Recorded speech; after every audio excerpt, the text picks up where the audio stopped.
네, 시작하겠습니다. 말씀 봅니다. 마태복음 3장 13절에서 17절 말씀입니다.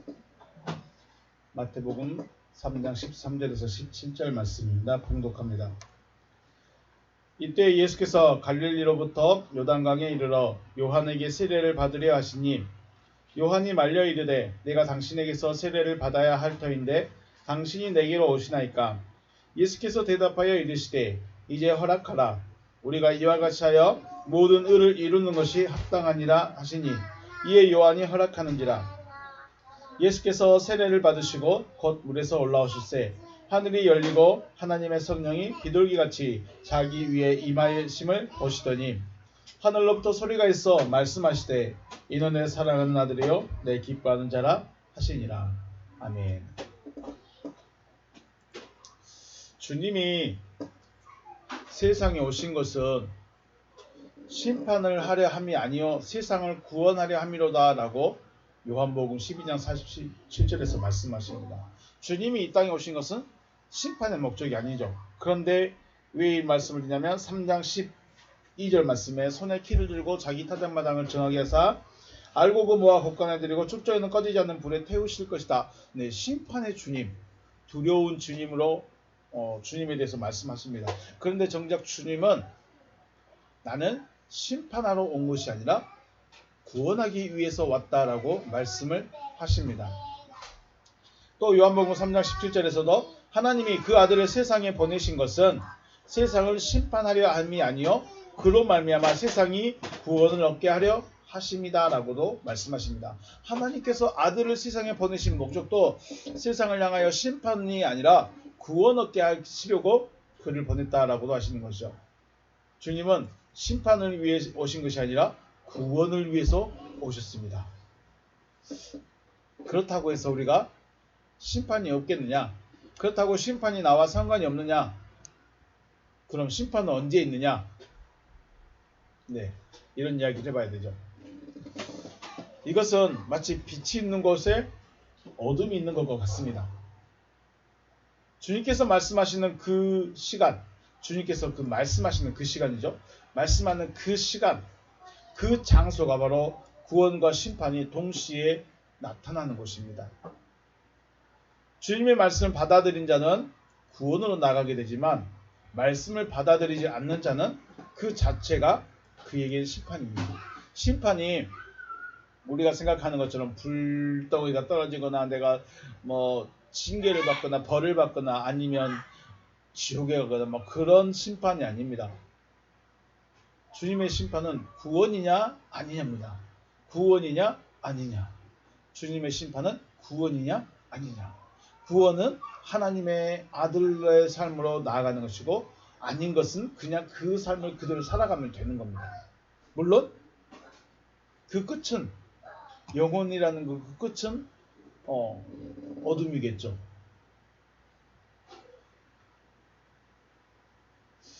아담이 씨가 있는 나무로부터 먹어야 하는 이유는 바로 씨를 가지기 위함입니다. 아담이라고 하니까 그렇네요. 창세기 1장 27절에 나오는 말씀. 하나님의 형상대로 창조함을 받은 그 사람은 씨를 가진 나무로부터 먹어야 했습니다. 왜 씨를 가진 나무로부터 먹어야 됐냐? 씨를 먹기 위해서, 씨를 얻기 위해서 씨를 가진 나무로부터 먹어야 된다라는 것입니다. 씨를 가지고 있는 자체가 알곡이고 씨가 없는 열매가 축정이죠. 우리 벽시 이제 벼가 다 익어가고 있는데 벼를 보면 겨 안에 알곡이 들어있습니다. 알맹이가 들어있습니다. 그리고 그 알맹이 끝부분에가 씨문이 있죠. 쭉정이는 껍데기는 있는데 알맹이가 없습니다. 네. 그럼 우리는 단순히 그 사람이 저 사람을 보고 어떤 사람을 보고 알맹이냐 알곡이냐 쭉정이냐라고 판단할까요? 신앙생활을 오래 했을지라도 씨가 없는 신앙생활이었다면 쭉정이가 아닐까요? 단순히 내가 신앙생활을 잘했냐 못했느냐, 열심히 했냐 오래 했느냐, 뭐 직분이 누구냐, 이것에 따라서 알곡이냐 쭉정이냐 나눠지는 것이 아니라, 씨가 단 1년만 다녔어도, 이제 신앙생활을 시작했어도 씨가 있는 자라면 알곡이 되는 것이고, 40년 50년을 다녔는데 씨가 없어요. 씨가 없으면 어떻게 될까요? 쭉정이 아닐까요? 아브라함이 갈대우를 나오긴 나왔습니다. 하란에서 머물다가 다시 가나안으로 들어오긴 했습니다. 그런데 하나님의 말씀이 없어요. 말씀을 안 받았어요. 아니면 말씀을 믿지 못했어요. 그럼 어떻게 됐을까요? 분명히 아브라함이 나오긴 나왔는데, 가나안까지 오긴 왔는데 알고 그 씨가 없어요. 하나님의 말씀이 없어요. 하나님의 말씀이 없어서 없는 것이 아니라, 말씀과 연합되지 못해서, 말씀과 결부되지 못해서, 말씀과 하나 되지 못하면 씨가 없는 상태, 말씀이 없는 상태가 되어버리죠. 말씀이 없으니까 축전이 아닐까요? 알곡이 아닐까요? 알곡이 아니지 않을까요? 여러분은요, 20년을 했고 30년을 했고 직분이 있고, 또 내가 교회에서 어떤 일들을 했었고, 네, 잘하신 것입니다. 분명히 그런 삶이 필요합니다. 그런 삶이 분명히 필요합니다.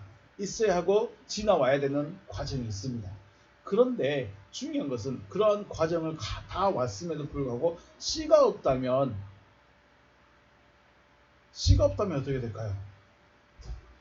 중고등학교 때 둘째가라면 서러울 정도로 헌신과 충성과 봉사했고, 청년 때는 있는 물질 다 써가면서 봉사를 했고, 희생을 하고 헌신을 했고, 장년이 되어서는 진짜로 다 내놓으면서 충성과 봉사와 헌신, 그리고 삶에서도 용서하고 이해하고 받아주고 있는데, 가장 중요한, 내 안에 알곡이 없어요. 씨가 없어요. 씨가 없으면 축정이죠. 아무리 껍데기가 아름다웠고 예쁘게 보이고 클지라도 속에 알곡이 없으면 축정이라는 것입니다. 생각을 해봐야 되겠죠. 씨에 눈이 있고, 이 눈에는 우리는 알 수 없지만, 우리는 알 수 없어요. 그런데 생명력이라는 것이 있어서 환경과 조건이 되면 발화를 하게 됩니다. 씨의 가장 중요한 것은 바로 이 생명력, 곧 생명이 있다는 것입니다.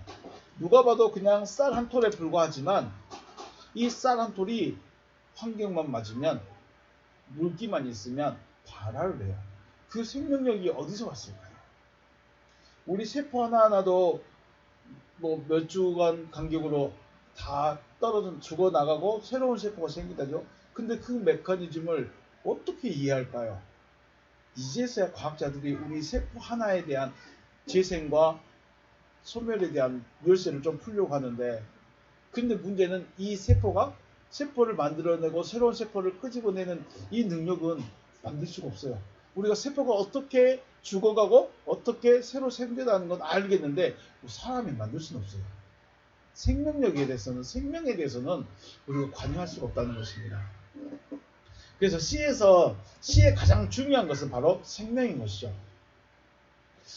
내가 한 알의 씨라면 생명을 나누는 씨인가? 생명을 나눈다는 것은 내 안에 뭐가 있어요? 씨가 있다는 거죠. 그러니까 알곡이라는 거예요. 내가 씨를 나누고 있으면, 내가 생명을 나누고 있으면 내가 씨 자체라는 거죠. 알곡이라는 거죠. 그런데 나누긴 하는데, 많은 사람들 앞에서 이야기를 하고 선한 영향력을 미치고 좋은 것을 나누고는 있는데, 정작 중요한 생명과는 상관이 없다면, 충성도 하고 봉사도 하고 헌신도 하고 노력도 하고 뭐 다 할 거 다 합니다. 그런데 생명을 못 나눠줘요. 생명의 말씀만 못 나가. 그러면 생명의 말씀이 없다는 것 자체는 내 안에 뭐가 없다는 걸까요? 생명이 없다는 거겠죠. 생명이 없다면 나는 씨가 아니라는 거예요. 알곡이 아니라는 거예요. 한번 좀 생각해 봐야 되지 않을까요? 내가 누군가와 이야기하는데 생명에 대한 이야기를 못한다. 생명에 대한 이야기가 안 나간다. 교회에서 수많은 일을 처음부터 뒤쪽부터 저 앞쪽까지 수많은 일을 하고 있음에도 불구하고 그 입술에는 생명이 없다면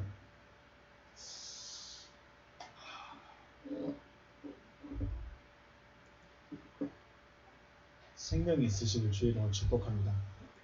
바로 C는 하나님의 말씀입니다. 곧 하나님의 말씀을 가지고 있고 생명을 나누는 자가 알곡이라는 것이죠. 알곡은 곳간에 모아 드립니다.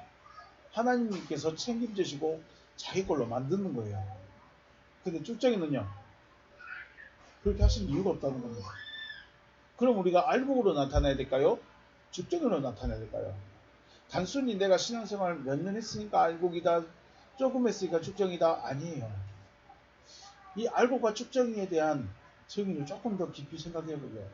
알곡은 뭐가 있어요? 씨가 있고 생명력이 있어요. 쭉정이는 생명력 자체가 없어요. 그냥 겉모습만 있어요. 하나님의 곳간에 들어갈 알곡이라면 자신을 살펴볼 수 있는 지혜가 있으시길 주님의 이름으로 축복합니다. 네, 오늘은 먼저 믿음과 지식이라는 것에 대해서 좀 생각을 해보고자 합니다. 우리가 분명히 하나님의 말씀을 믿고 있는데 믿음인지 아니면 지식인지, 내가 지금 믿고 있는 게 내 믿음으로 믿고 있는 것인지 지식인지 어떻게 구분을 할까요? 우리는 하나님의 말씀은 분명히 C라고 했습니다. 이 하나님의 말씀도 체크를 해봐야 되고요. C, 하나님의 말씀을 믿고 있을까 아니면 지식으로 알고 있을까? 그 하나님의 말씀이 무엇인지를 알아야 되겠죠. 제가 한번 예를 들어 보겠습니다. 아이를 양육하고 있는데 아이를 양육할 때 어떻게 하라고 합니까? 아이들의 눈을 바라봐 주세요. 그리고 아이들의 말을 들어주세요. 이렇게 아동 심리학자들이 주장을 합니다. 틀린 말이 아니죠. 이번에도 레크리에이션이 있었는데 엄마와 아빠와 아이가 이렇게 서로 눈을 마주치면서 이야기하는 게 굉장히 중요하다고 말을 하더라고요. 그렇습니다. 그래서 그 심리학자의 강의를 듣고 있으면 그렇구나 그렇게 해야 되는구나 라고 무릎을 치기도 하죠.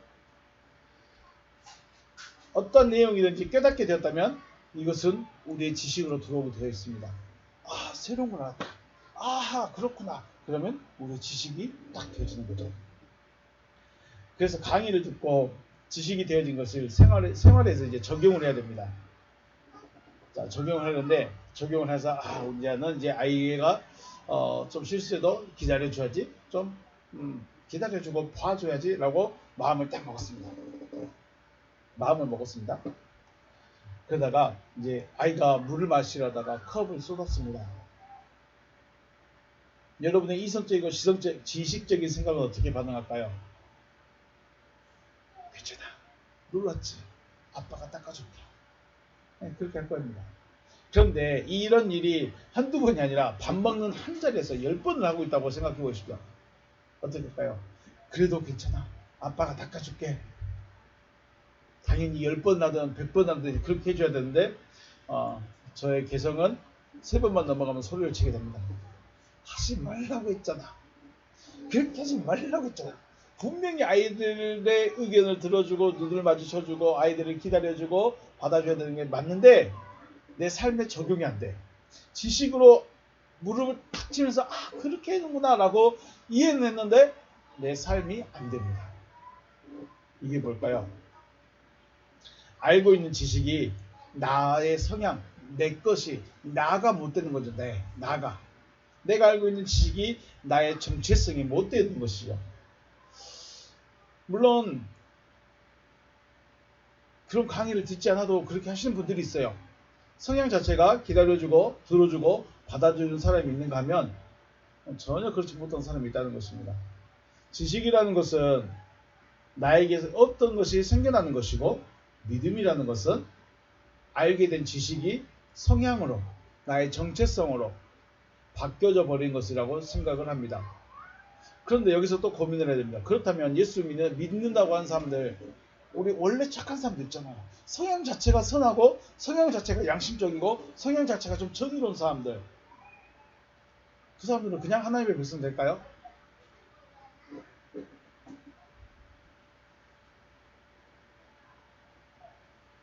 그럴 수는 없는 거죠. 그럴 수 없습니다.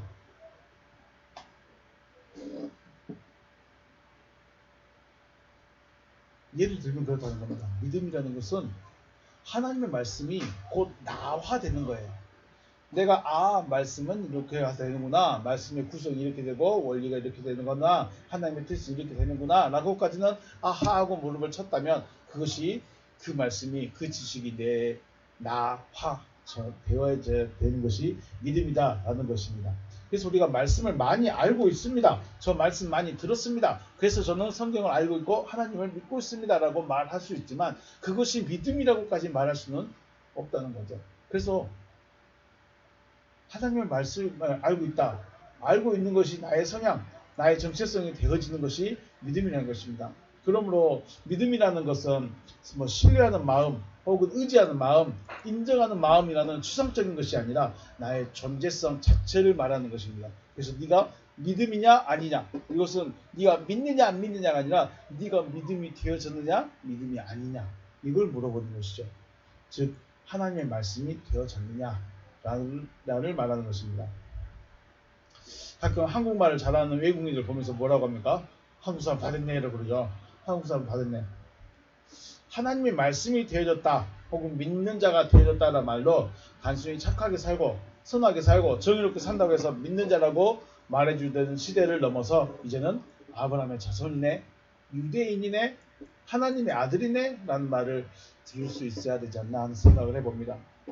그래서 믿는 자로 나타나시기를 다시 한번 주님의 이름으로 축복합니다.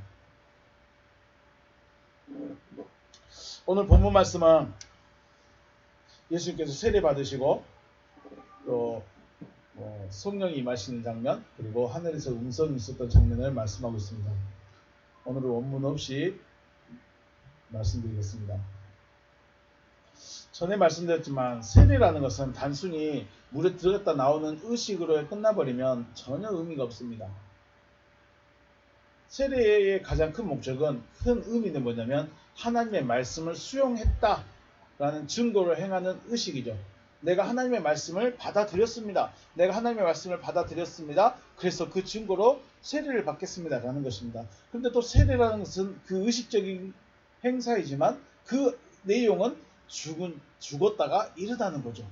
내 육체를 물에다가 내려놓고 나는 새롭게 일어난다, 이런 내용도 있겠죠. 그래서 하나님의 말씀을 수용했으니까 이제 내 생각을 내려놓고 내 계획을 내려놓고 내 믿음을 내려놓고 하나님의 말씀으로 내가 다시 일어서겠다, 이것이 바로 세례라는 것이죠. 일반 유대인들에게 있어서 세례는 회개하라 천국이 가까이 왔느니라 라는 세례요한의 말을 하나님의 말씀으로 받은 거죠. 하나님의 백성으로서 삶을 살겠습니다 라는 다짐의 의식이라는 것입니다. 그렇기 때문에 세례 요한은 예수님께서 세례를 받으실 필요가 없다는 것을 알고 있습니다. 왜요? 일반 백성들은 말씀을 받고 내가 그 말씀을 믿고 말씀대로 살겠습니다 하는 다짐의 의식이라면 예수는 처음부터 말씀대로 되어진 분이에요. 그러니까 굳이 세례라는 이 의식을 행할 필요가 없다는 것을 세례 요한은 알고 있습니다. 오히려 세례 요한이 말하죠. 자신이 불과 성령으로 세례를 받아야 합니다 라고 말합니다. 그럼에도 주님은 세례 요한에게 세례 베푸는 것을 허락하라고 하십니다. 왜냐하면 이렇게 하는 것이 모든 의를 이루는 것이기 때문이라고 하시죠. 이 의가 뭘까요? 디케 공의라고 말하고 있습니다. 의가 되는 거예요.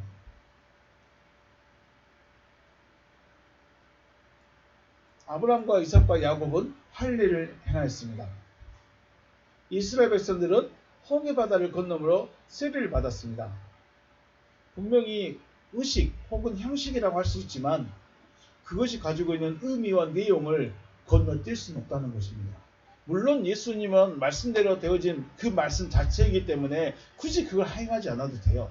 굳이 옷 젖어가면서까지 물에 들어갔다 나올 필요는 없다는 것입니다. 그럼에도 예수께서 그걸 하셔야 될 이유가 있죠. 그게 뭐냐면 아브라함도 했습니다. 이삭도 했습니다. 야곱도 했습니다. 이스라엘 백성들도 세례를 받았습니다. 이게 뭘까요? 물론 말씀을 받고 세례를 할례를 행했느냐, 할례하고 말씀을 받았느냐, 이런 순서적인 차이도 있겠지만 중요한 것은 할례를 받았다. 15장에서 말씀을 받고 그 말씀대로 믿음이 돼서 17장에서 할례를 행합니다. 또 이삭 같은 경우는 제단에 올라갔다가 내려와서 이미 죽고 나서 나중에 또 말씀을 받죠. 야곱 같은 경우는 할례를 했고 20살, 17살 됐을 때 도망갔을 때, 20살 때 도망갔을 때 또 그런 일을 하죠. 말씀을 받겠죠. 중요한 건 뭐냐면 하나님의 백성으로서 하나님의 말씀을 가진 자로서 공식적으로 나타나려면 분명히 세례라는 것, 분명히 할례라는 것은 형식적이지만 분명히 지나와야 된다는 것입니다. 그래서 예수도 건너뛸 수 있었겠지만 주님께서 공식적으로 세례를 받은 사람으로 회개에 이르렀다는 것을 보여주기 위함이 아니었을까 하는 생각을 해봅니다.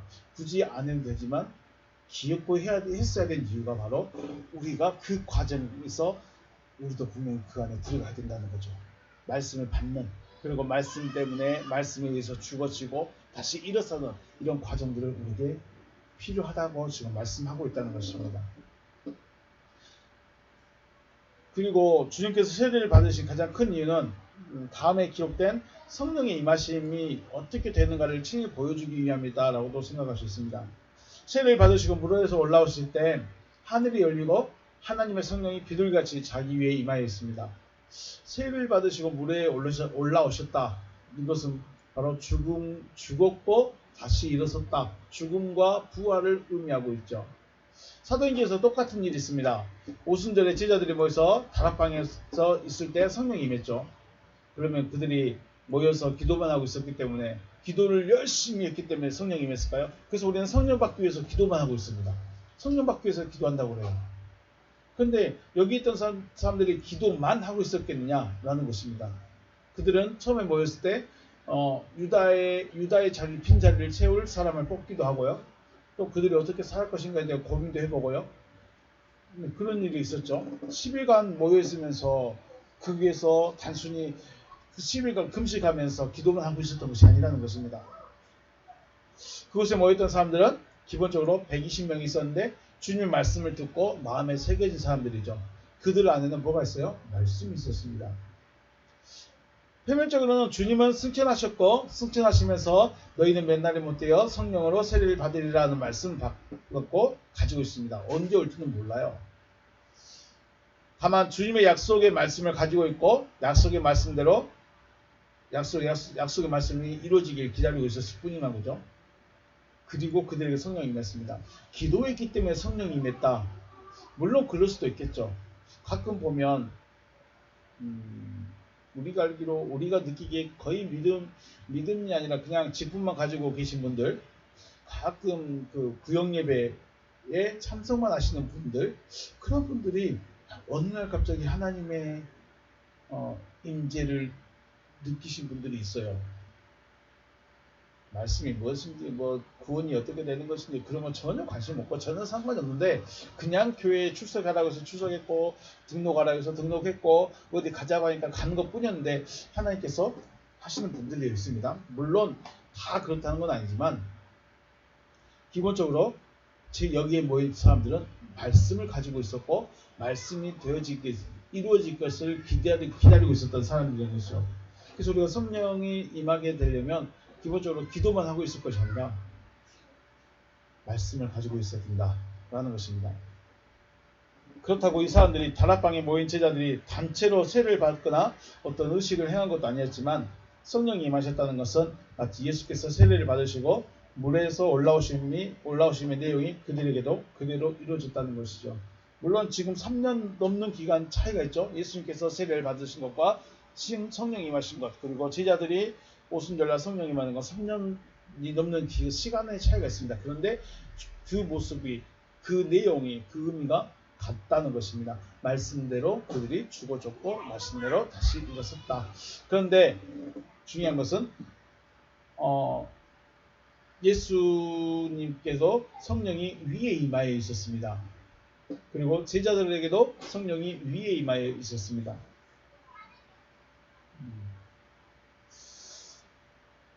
세례를 받으시고 물에서 올라오실 때 또 하늘에서 소리가 있었죠.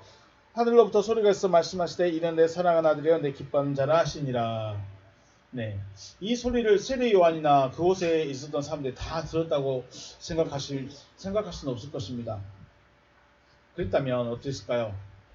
저 사람이 어떤 사람이 물에서 일어났는데 하늘에서 성령이 비둘기같이 임하는 것도 보고 하늘에서 소리까지 들립니다.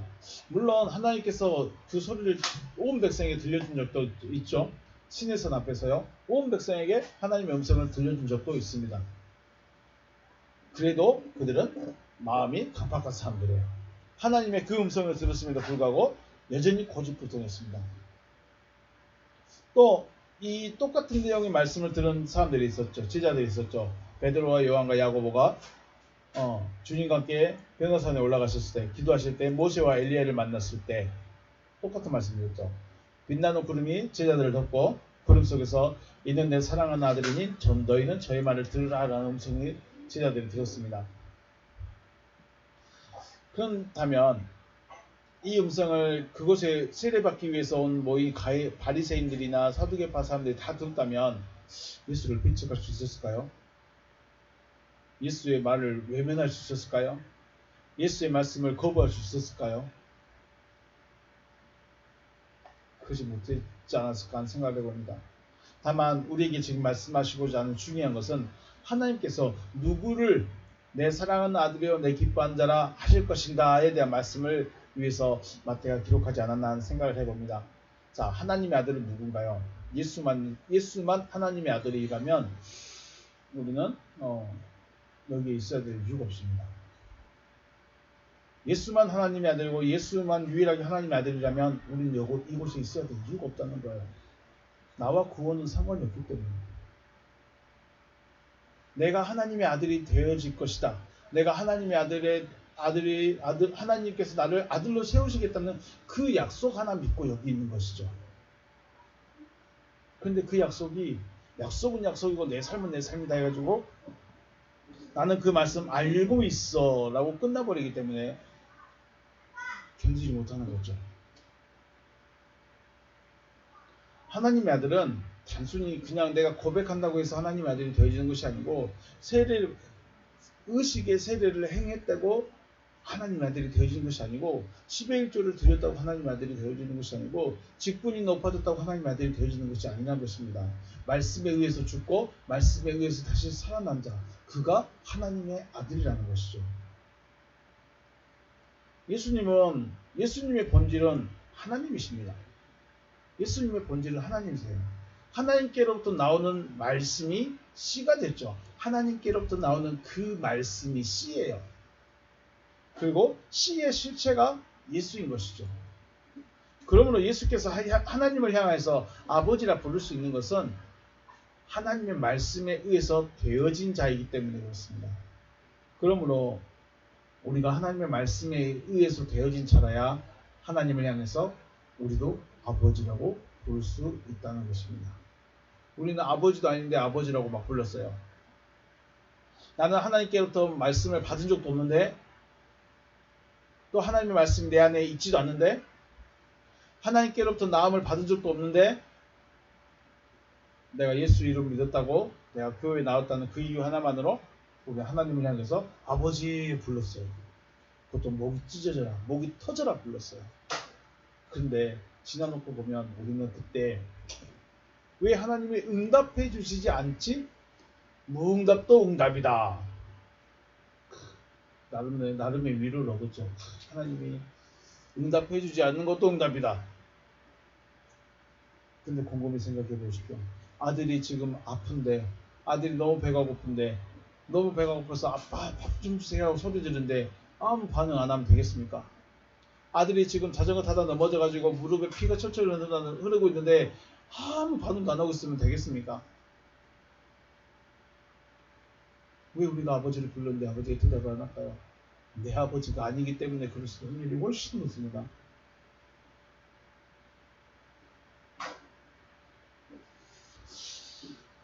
오늘 원문 없이 말씀을 드렸습니다.